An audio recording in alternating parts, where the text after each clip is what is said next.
Hey everybody, welcome back to Video Mess. So, here continuing series on the MiSTer FPGA DE10 Nano project, and this will come as a surprise to absolutely nobody that FPGA Zoom's boss, Robert, has put out another Nintendo 64 work-in-progress core for MiSTer FPGA. Fixes a lot of visual bugs, improves some games. There's going to be some viewer request tests in this one as well.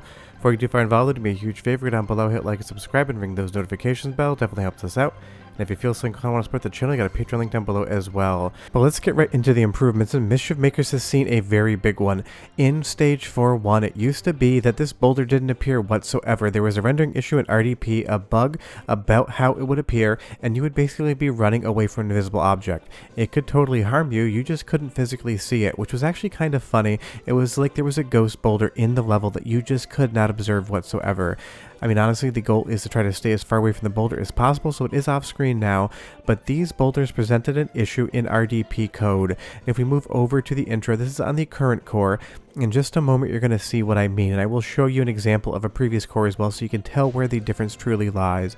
But Mischief Makers is an absolutely hilarious game. This intro always makes me happy, so I'm giving you guys just a little bit extra.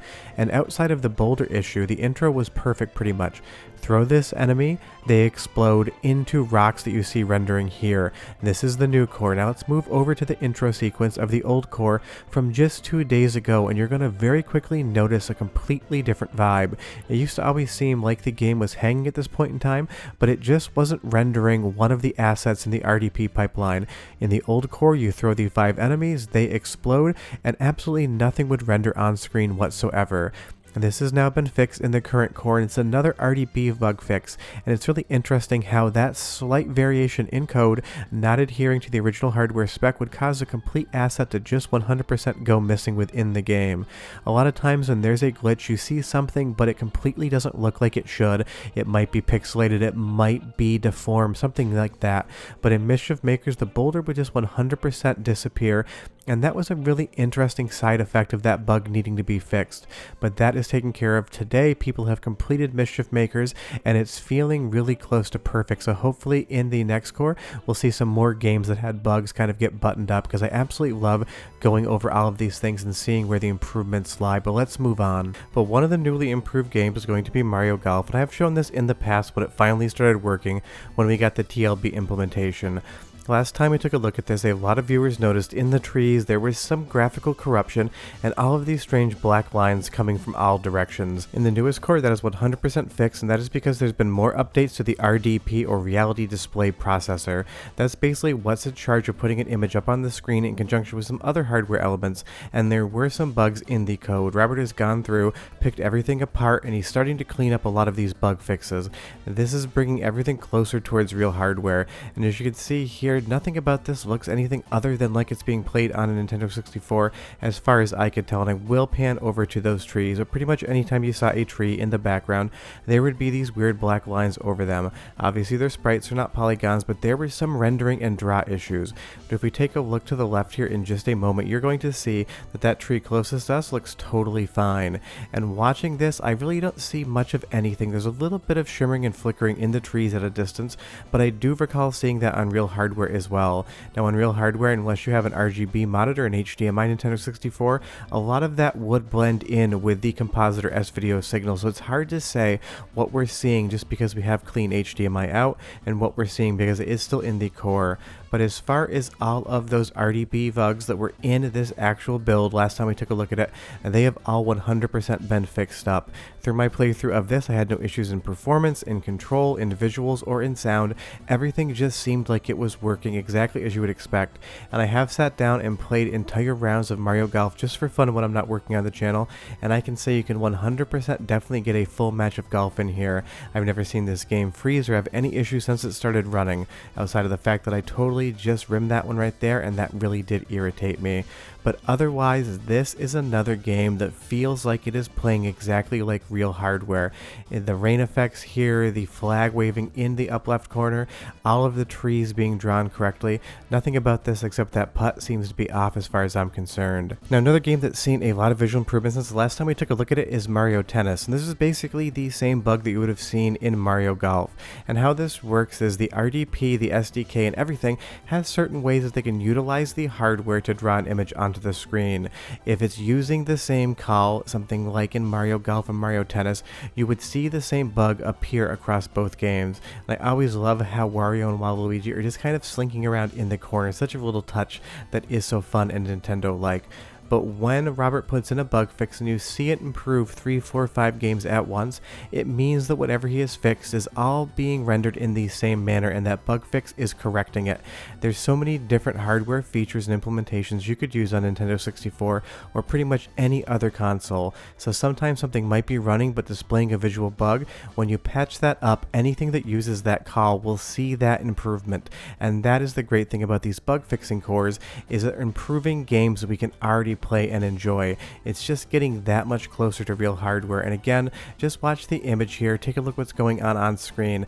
From the trails on the tennis ball to the shadows to everything else, this seems to be rendering and drawing exactly like it would on real hardware. If you see anything different, leave me a comment down below, because I do depend on you guys and your eyes to spot things, because I watch this footage but I'm only one person.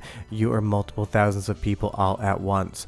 But I will say, as far as Mario Tennis is concerned, it's another game that you can just pick up, play, and have a great time with, 1-player, 2-player, whatever you want to do. And the audio in this, last time I took a look at it, did have a little bit of scratchiness, a little poppiness that wasn't there on real hardware. So go ahead and listen now, and we'll see how it sounds.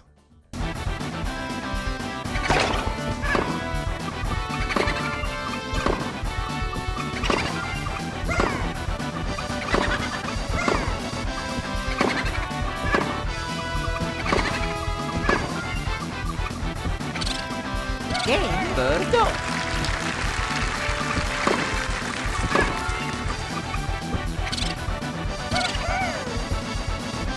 Change course.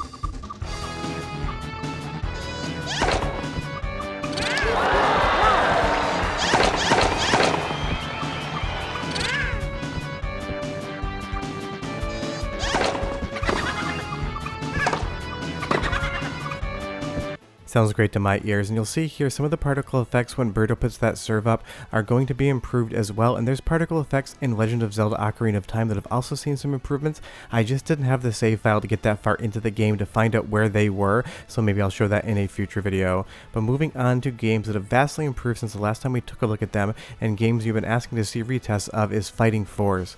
Last time we showed you this, it ran at like 8 frames per second, there was a ton of graphical corruption, and it would definitely freeze if you could even get into the game and through the first little stage.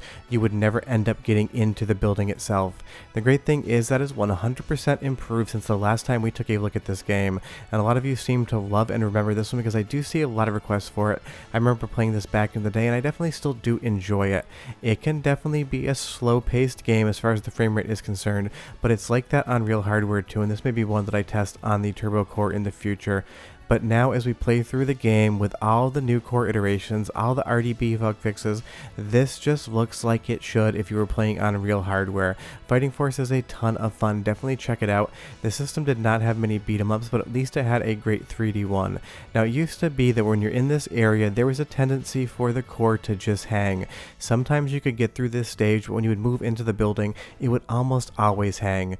This is now the complete opposite. I have not beaten this game yet, but I did look on the spreadsheet and it is playable, so hopefully somebody tests and sees if you can actually finish this one soon. But it is again another game that has just seen such a vast improvement since the last time we took a look at it. And that's the thing, the Nintendo 64 library isn't massive, but it is still huge as far as tests are concerned. To find out every single game would take me so long. It's fun to go and revisit things months after we took a look at them in the first place.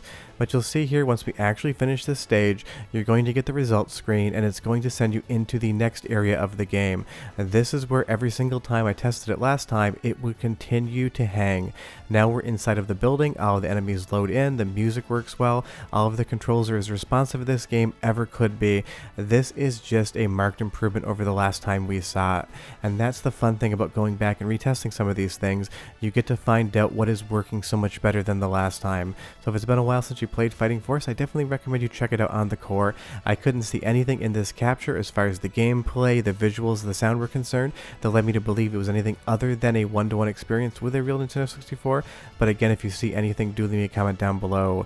If you want to see other retests, comment as well, because so many people ask for BioFreaks.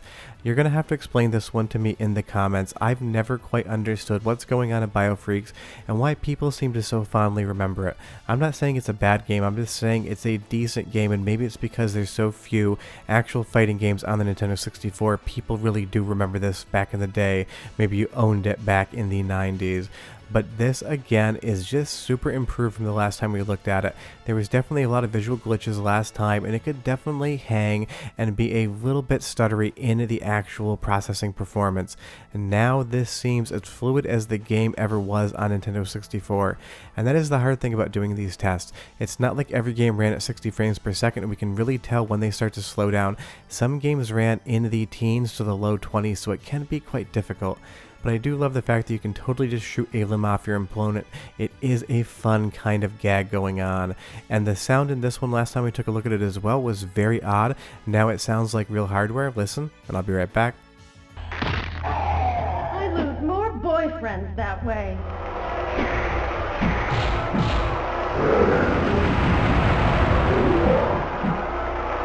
Battle 1, fight!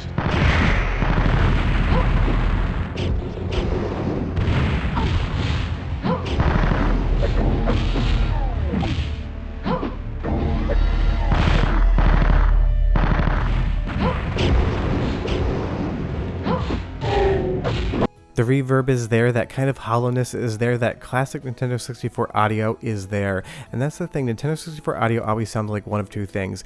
Either very clear or like you were listening to it in a slight echo chamber. It was just a style of doing audio at the times on the hardware, and it does sound correct here even with the stereo panning from the left channel to the right. Now another game that we haven't tested since it basically ran at 1 frame per second and didn't show any textures whatsoever is Road Rash 64, and I totally understand why everyone wanted to see a retest of this one. It's been forever since I talked about it, and Road Rash is a very popular franchise. Now like I said, the last time I showed this to you was for 20 seconds and the game basically crashed, showing some mangled polygons on the screen. Today, if you want to play it, if there's anything wrong with this, it is indetectable, and it is still wild how quickly this core has progressed. It's only been in active development for like 8 months on the FPGA side, so the fact that we are basically going back to games that never worked before and now seem to be hardware accurate to a real Nintendo 64 is just a testament to how much great work Robert has done. This is a fun game, and it is a relatively stable frame rate game as well on real hardware. It's not the prettiest game, it's not the most complex game as far as visuals are concerned. It's got that classic Nintendo 64 fog in the background to hide the draw distance issues, but it does look, sound, feel, and play like you would expect it to if you were actually using real hardware. And tell me down below if you played Road Rash 64 back in the day. I actually did not. I had it on PlayStation 1, on 3DO, systems like that, but I never actually picked up a copy until years later. But I do know that Road Rash was huge back in the day, so I'm sure a lot of you actually request these things just from a pure nostalgia point. And again, if there is a game you haven't seen in a while on the channel, just leave me that comment down below and I will try to revisit it. But from level to level, everything works. The menus look good, all of the heads-up display is there, there's none of those black lines that was in that RDP bug. It is just playing like it should. But there's still a decent amount of games on the Nintendo 64 core that don't get into the game, freeze, hang, or otherwise have issues. So there's definitely going to be a lot more active development on the Nintendo 64 side. And before you ask, no, Jet Force Gemini still does not boot. That's probably the most famous game right now that you really just can't play on the core. There's still a lot of implementation going on in FPGA for the Nintendo 64. There's bug fixing, there's features that aren't in completely, so we're going to be having a lot more of these videos, and I can't wait to see some games that either fringe work or don't really work at all start working on the core. But in the meantime, these bug fixes are a ton of fun. It shows forward momentum on the project, and you end up with games that look like they are playing on real hardware. And so far with the games that just work, I'd have no idea if it wasn't a real Nintendo 64 if it wasn't me doing the tests. But that's the current situation with the Nintendo 64 as of the recording of this video. I'm sure Robert's probably updated the core already, or will be doing it like 10 minutes after I make these videos. Seems like he puts out like 2 to 3 test cores a week, and they're always fun to cover.